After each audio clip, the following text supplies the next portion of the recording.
Do you have any idea how much I have to endure while you're out during the day? Mother is taking care of you during the day, isn't she? I have to work. If I quit my job, would I be ordered around and worked to death by my father-in-law 24 hours a day? The thought made me shudder, and I knew I absolutely didn't want to quit. But never mind about my father-in-law. I'd expected this much. What I hadn't counted on was my husband. Dad can't move, so it's pitiful, isn't it? You should do at least that much for him. But this is for your father's own good. The doctor said he should do as much as he can by himself. But Dad doesn't seem to think so. Please do everything you can for him. My husband speaks as if I'm just making excuses to avoid taking care of his father. Then, while he was away on a business trip, divorce papers arrived in the mail. Perfect timing. I'll submit these right away. Are you really okay with this, considering you have children? I'm totally fine. Because my husband. My name is Nikki. I'm a 42-year-old housewife and mother to a son in 7th grade and a daughter in 6th grade. I work part-time for 4 hours a day. I met my husband when I was 23, after graduating from college and starting work, through an introduction from a colleague. My husband was an elite employee at a major trading company and was 26 at the time. He was sophisticated and urbane, our conversations were enjoyable, and I liked him from our first meeting. So when he asked me out, I was on cloud 9 and truly felt happy. After dating for 2 years, we got married. I continued working, but when I first got pregnant, I developed pregnancy toxemia. You're precious to me, and our baby is just as precious. Why don't you quit your job and return to work once the children are more independent? Though I struggled with the decision because I loved my job, I needed to be hospitalized and didn't want to burden my workplace. I accepted my husband's suggestion and resigned. Then I gave birth to our son, Zach, safely. The following year, our daughter Tara was born, and I became a mother of 2, living happy days. However, something happened that would bring those happy days to an end. 12 years into our marriage, when Zach was 11 and Tara was 10, my father-in-law fell ill. Although his life was saved, he was left with after effects that required nursing care. Mom can't handle it alone, so I'm thinking we should live together with my parents. What do you think? I honestly hesitated. Though my in-laws' house was only a 30-minute drive away and we visited occasionally as a family, I didn't get along well with my father-in-law. He was old-fashioned and made no attempt to hide his belief that women should serve men. It's good that you quit your job after having children. Women these days are so uppity, saying they want to work even after getting married. That's what he said with a smile when I quit my job. While I had various issues with my father-in-law, my mother-in-law was a wonderful person, and I couldn't bear the thought of her taking care of that difficult man alone. In my day, we thought women should quit work and become housewives after marriage, but times are different now. I respect you for taking pride in your work.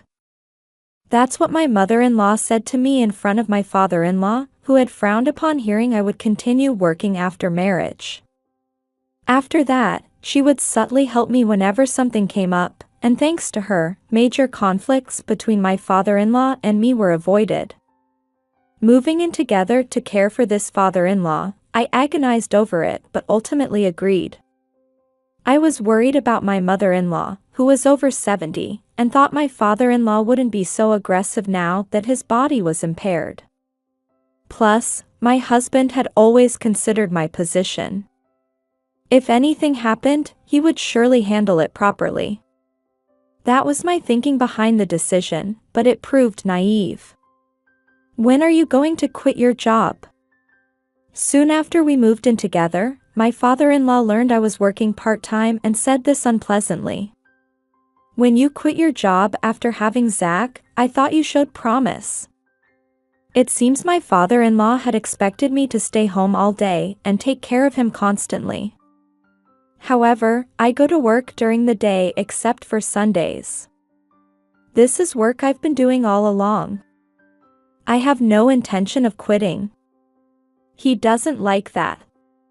When we moved in together, we renovated my in-laws' house to make it barrier-free. My in-laws were somewhat wealthy, and while the house was old, the property was spacious. My father-in-law could move freely around the house in his indoor wheelchair. He should be able to go wherever he wants by himself. We also installed handrails. With no steps, holding onto these should provide good rehabilitation, but my father-in-law refuses to move by himself at all. He calls for either my mother-in-law or me even to fetch one thing. "Father, it would be good rehabilitation if you moved a bit by yourself." Shut up. How dare you, a mere daughter-in-law, disobey me? Don't order me around just because you don't want to move. I think my father-in-law is the one who doesn't want to move, but he just bosses people around like this. But never mind about my father-in-law. I'd expected this much. The problem was my husband. Dad can't move, so it's pitiful, isn't it? You should do at least that much for him. But this is for your father's own good. The doctor said he should do as much as he can by himself. But Dad doesn't seem to think so. Please do everything you can for him. My husband speaks as if I'm just making excuses to avoid taking care of his father. Although we had been united in raising our children, my husband no longer tried to hide his attitude of dumping his father's care entirely on me. Mom's there too, isn't she? I'm leaving Dad to you too, and children need their mother most anyway. No matter what I consult him about, my husband seems to think these things aren't his responsibility. When it was just the four of us, life was busy but happy.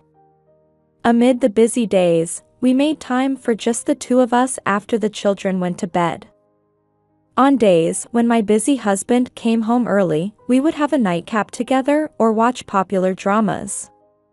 After moving in with his parents, such times completely disappeared. I wake up early to prepare breakfast. After seeing off my husband and children, I take care of my father-in-law, then go to my part-time job. My mother-in-law handles lunch, but I shop on my way home from work and make dinner. Then I take turns with my mother-in-law caring for my father-in-law. This is really troublesome. First, my father-in-law complains every time about my working. Do you have any idea how much I have to endure while you're out during the day? Mother is taking care of you during the day, isn't she? I have to work. That's why I'm telling you to quit your job. John spoils you, that's why you're getting so uppity. If I quit my job, would I be ordered around and worked to death by my father-in-law 24 hours a day? The thought made me shudder, and I knew I absolutely didn't want to quit. "I'm sorry," my mother-in-law said to me, as if hiding from my father-in-law's eyes. He was always domineering, but since getting sick and losing his freedom of movement, he seems to have become even more arrogant. I thought she was probably right. It seems he wants to use my mother-in-law and me like his hands and feet, trying to feel superior to us. He wants to think of himself as the one giving orders, and us as the ones who must obey. But it's enough that I'm the one being treated this way. You should live more as you want to. My mother-in-law speaks as if she's given up on everything. Of course, I have no intention of becoming a victim of my father-in-law. I want my mother-in-law to live more freely too, but I don't know how to make her understand this. Whenever I think about this, I feel incredibly frustrated. About a year after we started living together, the situation became even more serious. First, my father-in-law's condition deteriorated visibly. Though my father-in-law was practically bedridden, his tongue remained sharp as he continued to berate my mother-in-law and me. "Can't you do things more efficiently? I suffer because you don't put your heart into it. What kind of daughter-in-law are you?" Frustrated with his immobile body, my father-in-law constantly threw such words at us. When my mother-in-law tried to shield me from him, he would become physically violent. The women in this family are truly worthless. After being married to you for decades, this is what happened to me. I'm truly an unlucky man. Saying such things, perhaps knowing his own strength was weak now, he would throw newspapers, magazines, and whatever else he could grab at my mother-in-law. Of course, I talked back to my father-in-law many times, but each time I did, he would be harder on my mother-in-law, so eventually I just silently cared for him. I reported this to my husband, but he, who never actually helped care for his father, ignored it. "I don't know what to do when you tell me these things. I've left Dad's care to you and Mom, so please handle it well." That's all he would say, brushing it off. "Work is really busy right now. I'm sorry, but please take care of Dad until I get through this." When he brings up work, I can't say anything more. Actually, the house renovation had cost quite a lot. Our savings have really gone down, so I need to work hard to build them back up. That's true, so I had to give up on consulting with John about his father. Something even worse happened. Perhaps from watching my mother-in-law and me silently enduring his father's treatment, Zach started treating us terribly. "Just hurry up and do it. You're such an inefficient woman."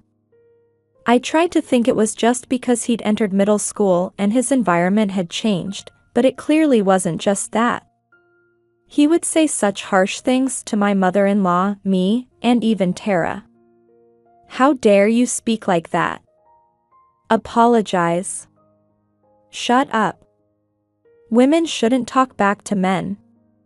Saying this, Zach would throw things and slam doors loudly. He was just like a younger version of my father-in-law. Though he was my own son, gradually my feelings of hatred surpassed my affection, and now I rarely speak to him except when necessary. When I asked my husband to scold him because his behavior was so terrible, he wouldn't take it seriously. Zach is just at that age. It's called rebellion. I remember being like that too. Do you really think that after seeing his terrible attitude? It wasn't that bad. He's not being violent or anything.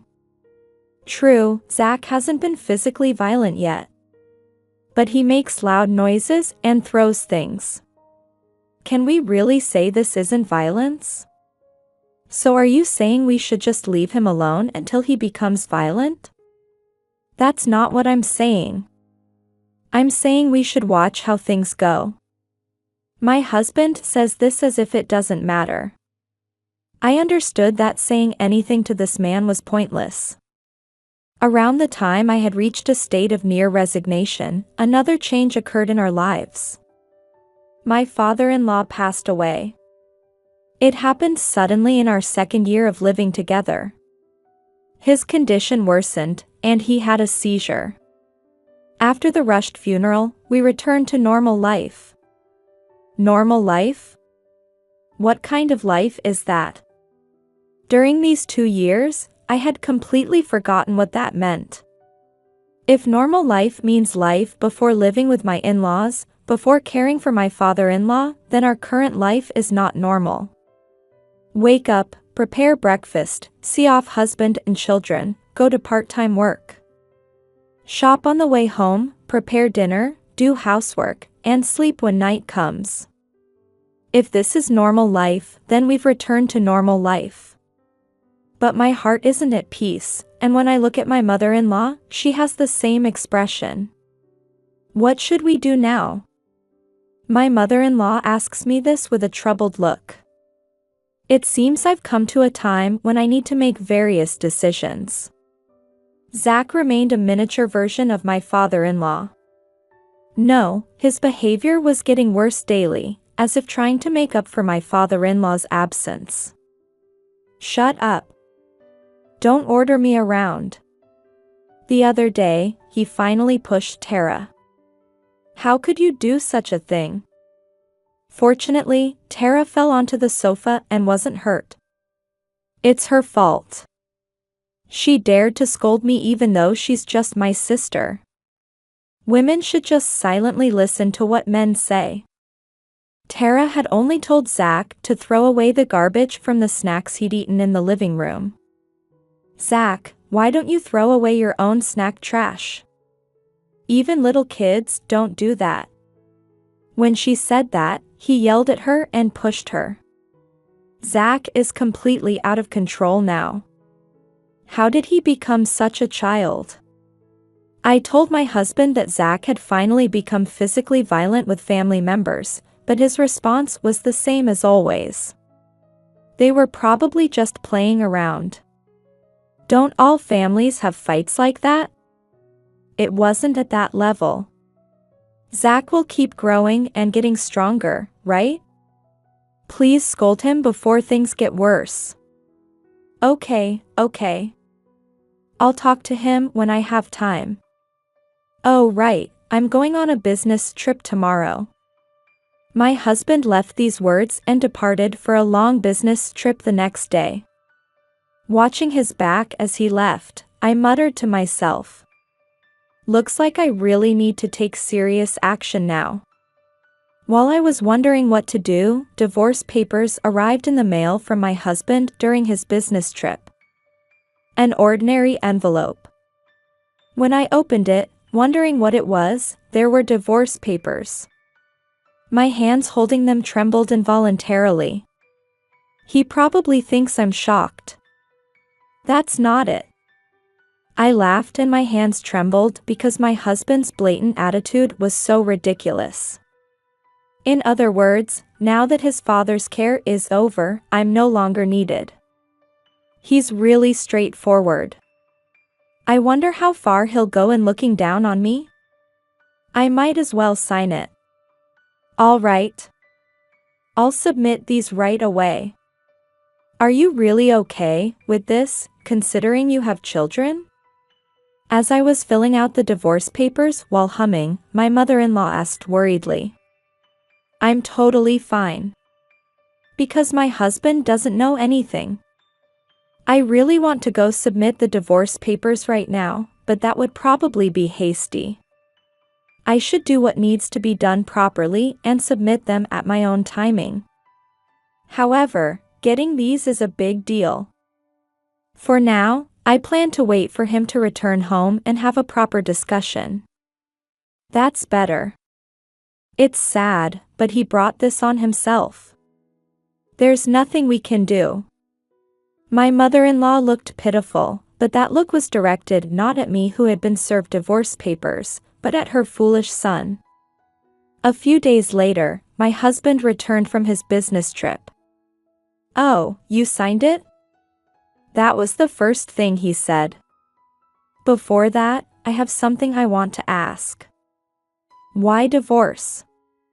When I asked calmly, my husband looked a bit surprised. He probably thought I would cry and beg him not to leave. But I won't do that. I just want to hear what reason he'll give. What exactly made you want a divorce? I tried asking differently. This might be easier for him to answer specifically. My husband is still staring at my face. He seems somewhat flustered. What do you think? He's using a cowardly tactic. He probably wants to gain control of the conversation by making me answer because it's hard for him to say it himself. I'm asking because I don't know. Please no answering questions with questions. Clear panic shows on my husband's face. Because you're indifferent to me. Indifferent? When did I ever do that? You decided everything about the children and everything else by yourself, never listening to my opinion. Unbelievable. He treats everything like it's someone else's problem. He's the one who dumped everything on me. Since you seem to have forgotten, let me remind you. You're the one who wouldn't listen whenever I tried to consult with you. Perhaps because I spoke to him as if lecturing a child, my husband seemed to get angry. Is that how you speak to your husband? Know your place. Does he think I'll cower if he tries to intimidate me with a loud voice? He suddenly started yelling. Your loud voice doesn't bother me. I'm used to it from your father and Zach. I said with a snort. My husband's face turned red as he glared at me. Let me say it again, I tried to consult with you about various things, but you were the one who was indifferent to everything I said. Don't lie. I never heard any of that. Then would you like to hear this? I took out a voice recorder and placed it in front of my husband, then turned it on. From it came my voice consulting with my husband, and his voice answering disinterestedly. Why did you record something like this? Because I thought you might say something like this someday. So I recorded it just in case. This is wiretapping. That's what I hate about you. That's why I want a divorce. That's it. My husband's face turned bright red as if he might breathe fire, and he suddenly threw the voice recorder. Now there's no evidence. My husband grinned triumphantly. I wonder if destroying property counts as violence. What did you say? It's pointless to destroy that. I have backups of the data. And your current actions are being recorded too. My husband looked around the room, startled by my words. This really shows how little interest you had in household matters. We installed security cameras around the house because your father might move around dangerously without us knowing. You just destroyed the voice recorder without any discussion. I'll keep a record of all of this. That's unfair. If it was for Dad's sake, you don't need them now that he's gone. That's not for you to decide. I just happen to keep them. With all the cleanup work, it was good I postponed removing the cameras. My husband was trembling with anger at my words. So, will you tell me why you want a divorce? I won't agree to it until I understand why. Like I said, it's because you disregarded me as your husband. Is that your final answer? As I mentioned before, I have data of various things. You should think carefully before speaking. My husband swallowed his words, finally seeming to realize he shouldn't say anything careless.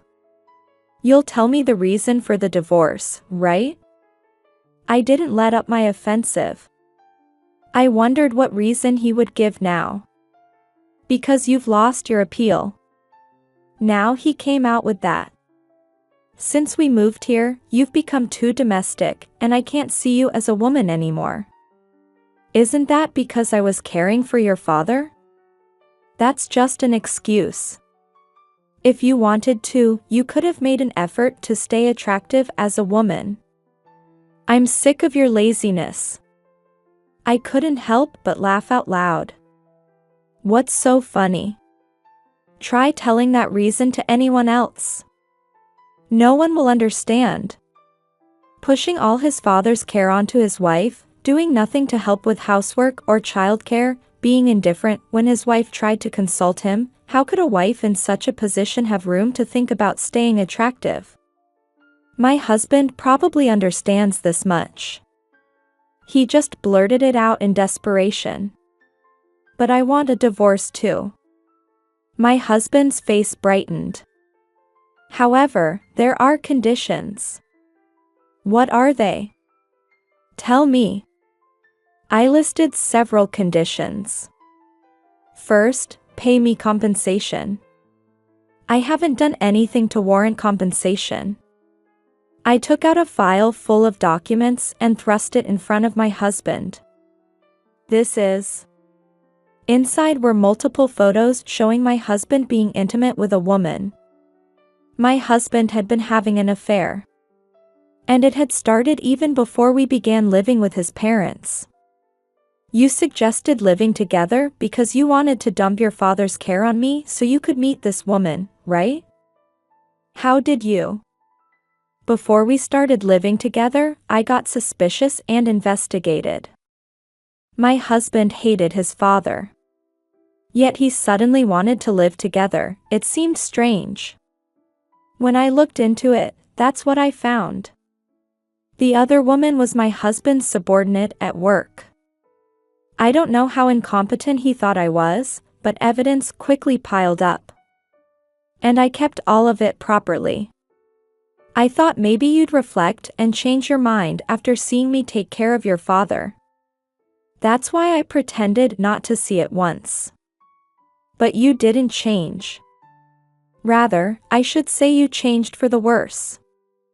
My husband silently looked down. So I'm demanding that compensation. From both you and that woman. This was the first condition. You pushed the living arrangement and care onto me because you wanted to have an affair. It will be quite a sum, but please accept it. My husband remained silent. Also, regarding child support for the children, I don't need it. Really? That's fine? Yes. We'll call it even. My husband tilts his head, not understanding my words. We'll each take one child. You take Zach, I'll take Tara. That won't work. If you don't like that, I won't agree to the divorce. My husband fell silent with a groan. He probably wants to marry his mistress right after divorcing me. What will you do? After thinking for a while, my husband said, I accept. He might be thinking of sending Zach to a boarding school or something. There are several ways to get rid of him. Though it's sad for Zach, I've completely lost any maternal affection for my son. My husband's angry outburst earlier looked exactly like his father. I no longer have confidence in living with Zach, who resembles both his father and grandfather. You had a rebellious phase, just like Zach, right? I think you'll be able to understand Zach better. I said this with a smile. We decided on several other conditions too. Division of assets, moving expenses, compensation for dumping his father's care on me, and so on. Though it added up to quite a sum, fortunately my husband is still an elite earner for now. He accepted it all readily. Once we make these conditions into a notarized document, I'll submit the divorce papers. My husband looked thoroughly relieved. After creating the notarized document and receiving the promised amount in a lump sum, I submitted the divorce papers as promised. Now we're strangers. You can marry your mistress or do whatever you like. However, I'll be living here until I decide on my new home. This was also part of our agreement. Leave as soon as possible. It's unnatural for strangers to keep living in the same house. My husband said this with a clearly displeased look. He probably wants to invite his mistress to this house as soon as possible. Oh right, I still haven't received compensation from your mistress. I'll think about it after I get that. What? That's not what we agreed. What agreement? Your compensation and your partner's compensation are separate things, aren't they? The notarized document makes no mention of the mistress at all. I won't feel secure without receiving that. What a greedy woman. The greedy one is your partner, isn't she?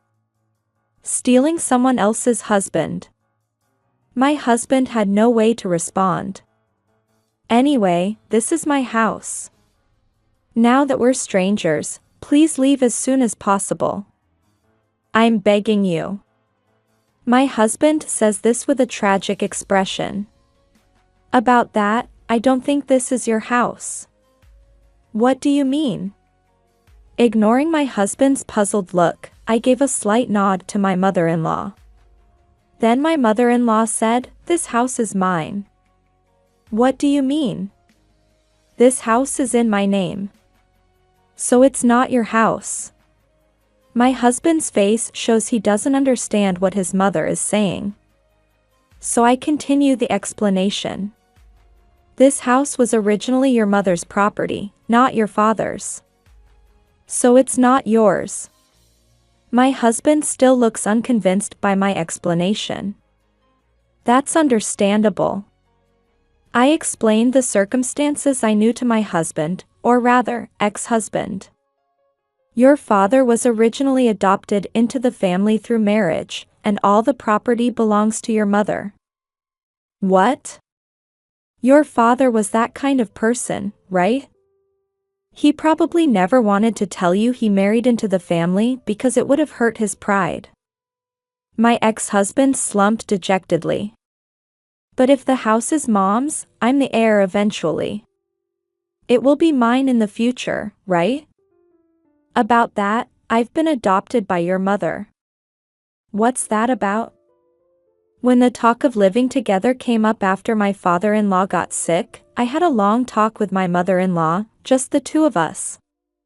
That's when we talked, so of course my mother-in-law knows about her son's affair too. I had your father marry in as an adopted son to inherit this house. That's probably why he became so domineering, trying to compensate.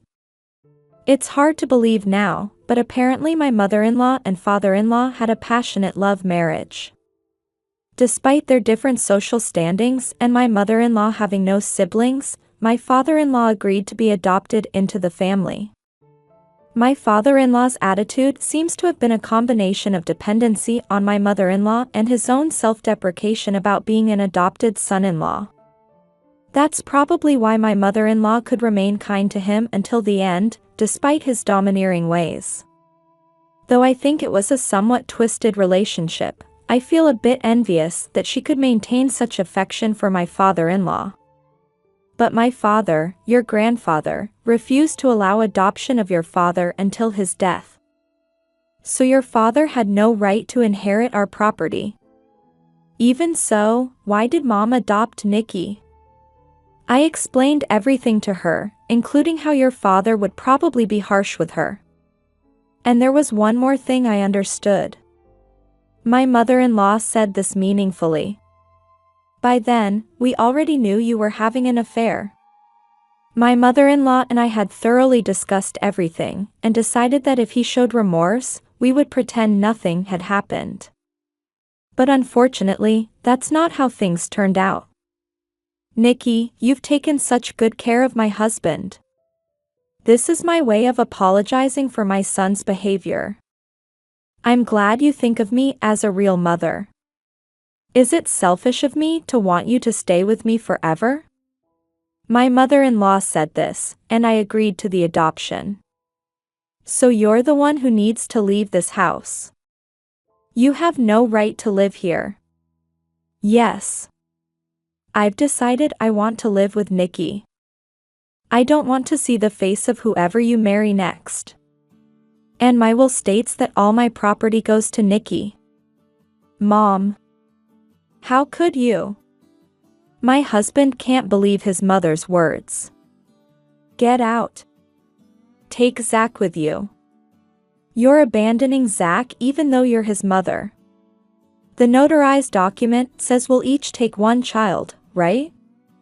And you said you understand Zach well. It's natural for people who understand each other to live together, isn't it? My ex-husband had nothing left to say. A few days later, my ex-husband and Zach left our house. I know where they went. A house my ex-husband rented. Even though custody goes to my ex-husband, Zach is still my son.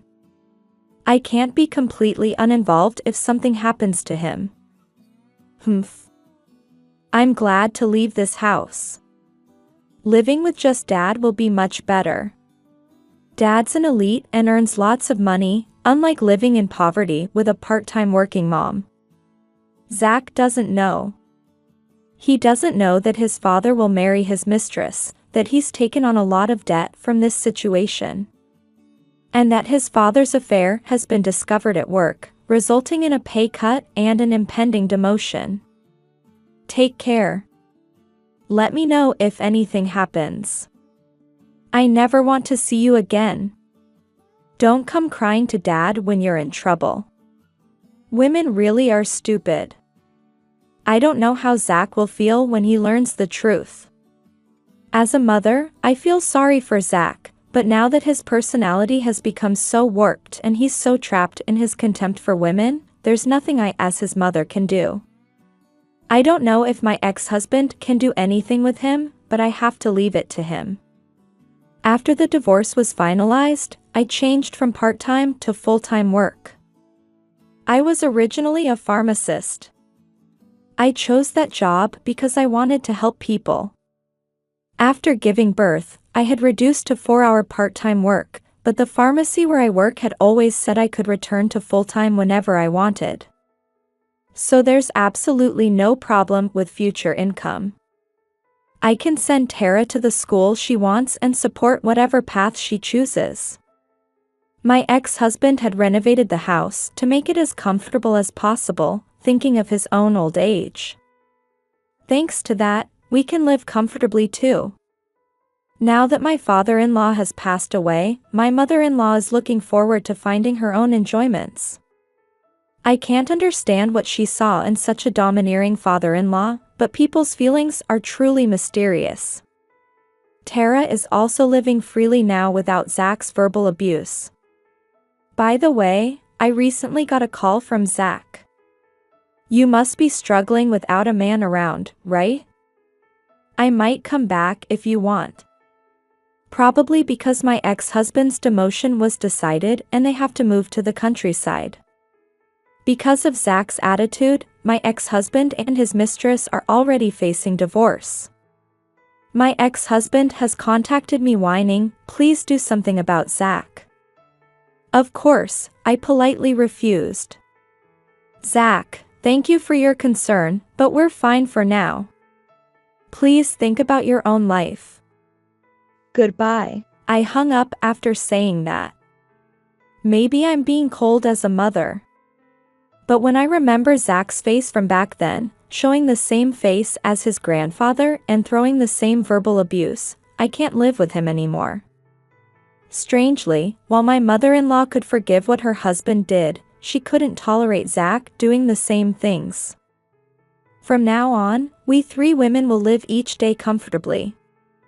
Maybe this is our reward for those 2 years of caring for my father-in-law. Come to think of it, it was just a few years out of my life. Forgetting about the past storm, I hope to spend the rest of my life like a calm sea.